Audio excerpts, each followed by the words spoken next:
Healthy food అంటే చిన్నప్పటి నుంచి మీ మదర్ ఫాదరు మీకు ఏ విధమైన ఫుడ్ పెట్టారో ఆ ఫుడ్ మటుకే మీ బాడీకి హెల్దీ ఫుడ్ అవుతుంది. అనవసరమైనటువంటి గ్రీన్ టీలు తాగొద్దు, అనవసరమైన ఆర్గానిక్ ఫుడ్స్ అని వెళ్ళొద్దు, అనవసరమైన ప్రోటీన్ షేకులు తాగొద్దు, అనవసరమైన వే ప్రోటీన్స్ తినొద్దు.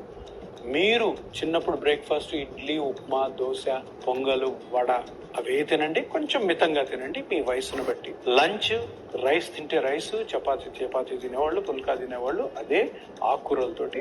నాన్ వెజ్ తినేవాళ్ళు కొంత నాన్ వెజ్ తిని, నైట్ కూడా మీ అలవాటైన ఫుడ్ ను మటుకే తినండి తప్పితే ఈ అడ్వర్టైజ్మెంట్లు చూసి పక్కన వాళ్ళు చెప్తున్నారని చెప్పి స్ప్రౌట్లు తినడము, పక్కన వాళ్ళు చెప్తున్నారని చెప్పి ఇంటర్మీడియట్ ఫాస్టింగ్ చేయడము, ఎవరో చెప్పారని చెప్పేసి కంప్లీట్ ఫాస్టింగ్ ఉండడం, వీటి వల్ల మీరు సన్నగా అవుతారేమో కానీ మీ బాడీ మొత్తం కూడాను చెడిపోయి ఆ బాడీలో ఉన్న బ్యాలెన్స్ అంతా తప్పి మీరు అనవసరంగా